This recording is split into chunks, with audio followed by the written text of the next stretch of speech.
ஜெய்பீம். மாநில பொறுப்பாளர், மாவட்ட பொறுப்பாளர் தெளிவான ஒரு அரசியல் பண்ணுங்க.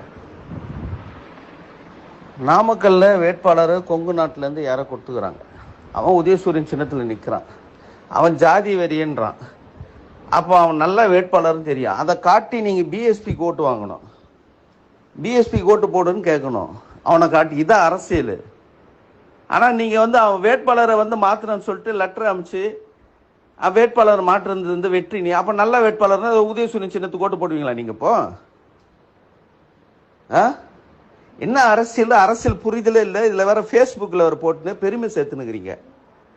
ஒரு அயோக்கியனை இது வேட்பாளராக போட்டுக்கிறது யாருக்கு நல்லது, யாருக்கு கெட்டது? நம்ம நல்லது, திமுக கூட்டணி கெட்டது. அது இது அடிப்படையான விஷயத்தை தெரிஞ்சுங்க. அதை காட்டி நீங்க ஓட்டு வாங்குறத பாருங்க.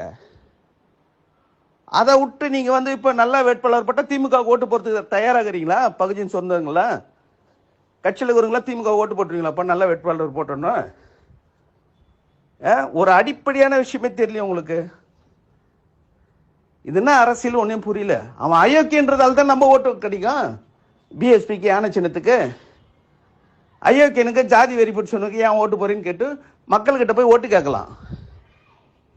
அதை விட்டு வேட்பாளரை மாத்தியாச்சுன்னு பெருமையா சொல்லிட்டுக்கிறீங்க. நீங்க பாட்டுன்னு நீங்க ஜோன் விட்டு ஜோன் நீங்க தேர்தல் கமிஷன் லெட்டர் கொடுக்குது. இதெல்லாம் ரொம்ப தப்பான விஷயம். அது யாரா இருந்தாலும் அது கண்டிக்கத்தக்க விஷயம். அது ஒரு ஜோன்னா உங்க ஜோன்ல நீங்க வேலை செய்யுங்க. மற்ற ஜோன்ல போய் லெட்டர் கொடுக்குது தேர்தல் கமிஷன். யார் உங்களுக்கு அதிகாரம் கொடுத்தது? கொடுக்கறது நல்ல விஷயமா இருந்தா பரவாயில்ல. அவன் ஜாதி வெறி பிடிச்சோம் அதை சொல்லி ஓட்டு கேளுங்க. இப்ப நல்லவனை போட்டாங்க, இப்ப ஓட்டு போட்டுருவீங்களா திமுகக்கு?